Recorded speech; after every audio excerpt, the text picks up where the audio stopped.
रोज रात को सोने से पहले बोलने चाहिए यह 2 शब्द, जीवन की सभी समस्याएं दूर हो जाएंगी। दोस्तों, इस प्राचीन कथा के माध्यम से हम आपको बताते हैं कि रोज रात को सोने से पहले कौन से 2 शब्द बोलने चाहिए, इन शब्दों का इतना महत्व क्यों है और यह 2 शब्द बोलने से कौन कौन से फल मनुष्य को प्राप्त होते हैं। तो इसे जानने के लिए आप इस प्राचीन कथा को पूरा जरूर सुने। इस कथा को सुनने मात्र से ही मनुष्य के जीवन के सभी कष्ट समाप्त होते हैं। तो चलिए शुरू करते हैं। एक समय की बात है, प्राचीन काल में मेघमकरर नाम की अत्यंत शोभायमान नगरी थी। उस नगरी में सुनंद नाम का एक अत्यंत विद्वान ब्राह्मण रहता था। वह ब्राह्मण ब्रह्मचार्य व्रत का पालन करने वाला, अहंकार से रहित, वेद शास्त्रों में प्रवीण, जितेंद्रिय तथा भगवान श्री कृष्ण का शरणागत था। वह नित्य भगवान श्री कृष्ण की पूजा आराधना किया करता था। फिर एक दिन उस ब्राह्मण ने गोदावरी नदी पर स्थित सभी तीर्थों की यात्रा करने का निश्चय किया और वह कुछ साथियों के साथ तीर्थ यात्रा पर निकल गया। वह गोदावरी नदी के किनारे पर स्थित विरज तीर्थ, तारा तीर्थ, कपिला संगम, अष्ट तीर्थ तथा अंबिकापुरी आदि तीर्थों का दर्शन करते हुए वह विवाह मंडप नाम के नगर में पहुंच गया। उस नगर में पहुंचने पर वह उस नगर के प्रत्येक घर में जाकर ठहरने के लिए स्थान मांगने लगा। वह प्रत्येक घर पर जाता और लोगों से एक रात में ठहरने के लिए थोड़ी सी जगह मांगता, किंतु उस नगर में रहने वाले किसी भी व्यक्ति ने उस विद्वान ब्राह्मण को ठहरने के लिए स्थान नहीं दिया, जिस कारण से वह बहुत उदास हो गया। फिर वह सुनंद गांव के मुखिया के पास गया और उससे एक रात्रि तक ठहरने के लिए जगह मांगने लगा। तो उस गांव के मुखिया ने बड़ी ही चालाकी से उस ब्राह्मण को एक धर्मशाला दिखा दी और कहा, हे ब्राह्मण देवता, आप और आपके साथी उस धर्मशाला में रुक सकते हैं। मुखिया की बात सुनकर सुनंद को बड़ी प्रसन्नता हुई। वह अपने साथियों के साथ उस धर्मशाला के पास गया तो देखा उस धर्मशाला में कोई नहीं है। वह धर्मशाला वीरान पड़ी है, एक पक्षी भी उस स्थान पर दिखाई नहीं पड़ रहा था। ब्राह्मण ने सोचा, यह जगह तो बहुत ही वीरान है, ना कोई मनुष्य है, ना कोई पशु है और ना कोई पक्षी। अवश्य यह जगह श्रापित होगी, इस जगह पर जरूर कोई बुरी शक्ति का वास है। इतना सोचते हुए वह भगवान का नाम लेते हुए उस धर्मशाला में रहने के लिए चला गया। ब्राह्मण और उसके सभी साथी उस धर्मशाला में रात्रि के लिए सो गए। फिर दूसरे दिन जब वह सुनंद ब्राह्मण उठा तो वहां का दृश्य देखकर उसे बड़ा आश्चर्य हुआ। उसके सभी साथी गायब थे, कहीं पर भी कोई नजर नहीं आ रहा था। उस सुनंद ने चारों ओर देखा लेकिन उसे कोई भी नजर नहीं आया। उसने आवाज भी लगाई लेकिन किसी ने कोई जवाब नहीं दिया, जिससे सुनंद बहुत दुखी हो गया। वह सोचने लगा, मेरे साथी अचानक कहाँ गायब हो गए, कहीं उनके साथ कोई अशुभ घटना तो नहीं घटी। फिर वह सुनंद ब्राह्मण अपने साथियों को खोजने के लिए नगर में चला गया तो रास्ते में उसे वह गांव का मुखिया मिला। जैसे ही मुखिया ने उस सुनंद ब्राह्मण को जीवित देखा तो मुखिया को बड़ा आश्चर्य हुआ और वह मुखिया उस सुनंद के पास आकर बोलने लगा, हे ब्राह्मण देवता, आप अवश्य कोई महात्मा दिखाई पड़ रहे हो। आप यू और मनुष्यों में सर्वश्रेष्ठ कोई पवित्र आत्मा हो। वह ब्राह्मण अकेला ही उस धर्मशाला से जीवित बाहर आया था, जिस कारण से मुखिया को लगा यह अवश्य कोई महान व्यक्ति है, इसके पास अवश्य कोई विद्या या फिर कोई महामंत्र है जिसका जाप करने से यह ब्राह्मण जीवित बाहर आया है।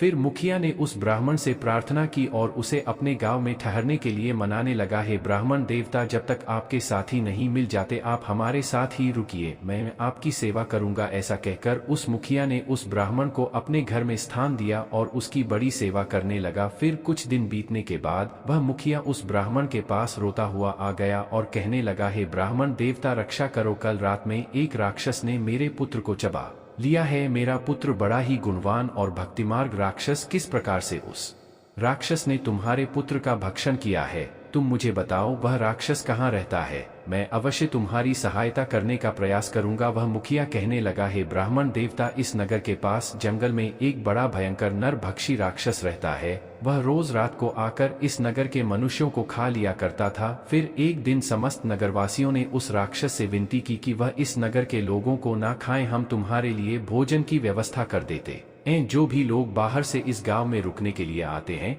उन्हें हम उस धर्मशाला में रुकने को कहेंगे और तुम उन लोगों को खा लेना। उस राक्षस ने हम नगरवासियों की बात मान ली और जो भी रात को उस धर्मशाला में रुकता है तो वह राक्षस उन्हें खा लेता है। हमने अपने नगरवासियों की जान बचाने के लिए ही ऐसा किया। फिर हे ब्राह्मण देवता, आप अपने साथियों के साथ इस नगर में पधारे और हमने आपको उस धर्मशाला में रुकने के लिए कहा ताकि वह राक्षस आपका और आपके साथियों का भक्षण कर सके, किंतु उस राक्षस ने आपको छोड़कर आपके सभी साथियों को खा लिया। कृपया आप मुझे क्षमा करें, मैंने नगरवासियों के प्राण बचाने के लिए ही ऐसा किया। किंतु उस दिन उस राक्षस ने आपको छोड़कर सभी को खा लिया। तभी मैंने जान लिया कि आप कोई सिद्ध पुरुष है, कोई महात्मा है। वह मुखिया आगे कहता है, हे ब्राह्मण देवता, कल रात को मेरे पुत्र का एक मित्र आया था, किंतु मैंने उसे पहचाना नहीं और उसे भी ठहरने के लिए उस धर्मशाला में भेज दिया। फिर जब मेरे पुत्र को पता चला कि उसका मित्र धर्मशाला में रुकने के लिए गया है, तो वह भी उससे मिलने के लिए चला गया और रात को उस राक्षस ने मेरे पुत्र को भी खा लिया। फिर वह ब्राह्मण कहता है, हे भाई, वह राक्षस कहाँ पर रहता है? तुम मुझे उसके पास लेकर चलो, मैं उस राक्षस से कहकर तुम्हारे पुत्र को लौटाने के लिए कहता हूँ। फिर वह मुखिया उस ब्राह्मण को लेकर उस जंगल में चला जाता है जहाँ पर वह महाभयंकर दुष्ट राक्षस रहता था। उस राक्षस के पास जाने पर वह मुखिया रोता हुआ उस राक्षस से कहने लगता है, हे दुष्ट राक्षस, तूने मेरे पुत्र को क्यों खा लिया? मेरे पुत्र को अब वापस लौटा दो। वह राक्षस कहने लगा, हे मनुष्य, तुम्हारा पुत्र भी उस धर्मशाला में था, इसी कारण से वह भी अन्य लोगों के साथ मेरा ग्रास बन गया। मैंने अनजाने में ही तुम्हारे पुत्र का भक्षण कर लिया है। अब तुम्हारा पुत्र मेरे पेट में है, मैं उसे तुम्हें वापस नहीं लौटा सकता। अब तुम अपने पुत्र की मुक्ति के लिए उपाय करो। फिर वह मुखिया कहता है, हे राक्षस, अब तुम ही बताओ, मैं अपने पुत्र की मुक्ति के लिए क्या उपाय करूं? उसका मृत शरीर भी मेरे पास नहीं है, तुमने उस चबा लिया है। मैं अपने पुत्र के शरीर को कैसे प्राप्त करूं? फिर वह राक्षस कहने लगता, इसके लिए मैं तुम्हें उपाय बताता हूँ। इस नगर में एक ब्राह्मण देवता आए हैं। उस रात वे एक मंत्र का जाप कर रहे थे, जिस कारण से मैं उन्हें खा ना सका। यदि वह ब्राह्मण देवता आकर मेरे ऊपर उस मंत्र का जाप करके जल छिड़क दे तो मुझे इस राक्षस के शरीर से मुक्ति मिल जाएगी और तुम्हारे पुत्र का शरीर भी तुम्हें मिल जाएगा। तब उस मुखिया के साथ खड़ा वह सुनंद ब्राह्मण कहने लगता है, हे राक्षस, वह ब्राह्मण मैं ही हूँ जिसे उस रात तुमने नहीं खाया। फिर वह राक्षस उस सुनंद की ओर देखता है और प्रणाम करते हुए कहता है, हे ब्राह्मण देवता, आपके दर्शन करके मैं धन्य हुआ। कृपया आप मुझे इस श्राप से मुक्ति दिलाओ। मैंने इस राक्षस का शरीर धारण करके बहुत पाप किए हैं। तब वह ब्राह्मण कहता है, हे राक्षस, तुम मुझे बताओ किस कारण से तुम्हें यह राक्षस का शरीर प्राप्त हुआ है? तब वह राक्षस कहने लगता है, पहले के समय में मैं एक किसान था। इसी नगर के पास में मैं खेती किया करता था। एक दिन मेरे खेत के पास में एक गिद्ध एक जीवित मनुष्य पर हमला करके उसे खाने लगा था। तभी उस स्थान से एक तपस्वी जा रहे थे। उन्होंने इस दृश्य को देखा तो वे दूर से ही उस मनुष्य को बचाने का प्रयास करते हुए उसके पास आ गए। तो वह गिद्ध उस मनुष्य को उठाकर आकाश में उड़ गया। उस तपस्वी को मेरे ऊपर बहुत गुस्सा आ गया और उन्होंने मुझे श्राप देते हुए कहा, अरे दुष्ट पापी मनुष्य, तेरे सामने वह गिद्ध उस कमजोर मनुष्य को खा रहा था, किंतु तूने उसकी सहायता नहीं की। तू तो नरक में जाने के ही योग्य है। जो मनुष्य समर्थ होकर भी दीन तथा भयभीत लोगों को कष्ट में देखकर भी उनकी सहायता करने नहीं जाता, उसे यमदूत कुंभी पाक नरक में गिराते हैं। जो शक्तिशाली होकर भी चोर आदि के चंगुल में फंसे हुए मनुष्य को नहीं छुड़ाता, वह नरक में पड़ता है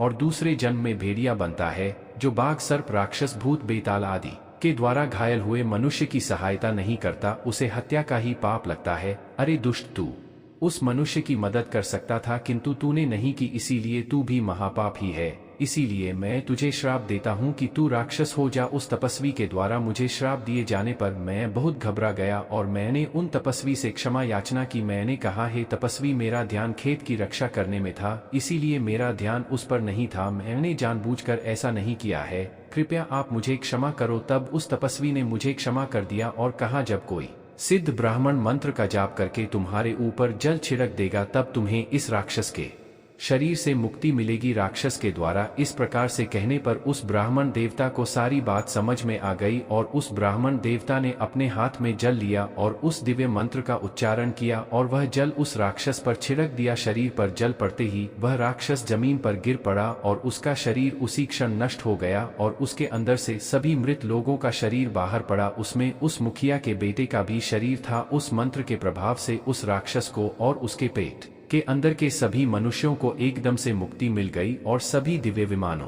में बैठकर विष्णु लोक को जाने लगे। फिर उस मुखिया ने अपने पुत्र को अंतिम विदाई दी और उस ब्राह्मण की ओर देखते हुए उसे प्रणाम करके कहने लगा, हे ब्राह्मण देवता, कृपया आप मुझे बताइए वह कौन सा मंत्र है जिसका आप रोज जाप करते हैं, जिसके प्रभाव से उस दुष्ट राक्षस को भी मुक्ति मिल गई। वह ब्राह्मण कहने लगता है, हे भाई, यह मंत्र मुझे मेरे गुरु के द्वारा प्राप्त हुआ है। जो भी मनुष्य रोज रात को सोने से पहले इस मंत्र का उच्चारण करता है, उसे किसी चीज का भय नहीं रहता, उसके सभी कष्ट समाप्त हो जाते हैं। भूत, प्रेत, राक्षस, चुड़ एल पिशाच आदि बुरी शक्तियां पास नहीं आती हैं। वह मंत्र इस प्रकार है, हर हर मुकंदे। मैं रोज रात को सोने से पहले इस मंत्र का उच्चारण करता हूँ। इस मंत्र के उच्चारण से मन को शांति मिलती है, मन से हर प्रकार का भय नष्ट होता है, जीवन की सभी समस्याएं समाप्त हो जाती हैं। जो भी मनुष्य इस मंत्र का रोज रात को उच्चारण करता है उसे सुख समृद्धि और धन संपत्ति प्राप्त होती है। जो भी उसकी कामना हो वह पूर्ण हो जाती है। इस मंत्र को सुन लेने मात्र से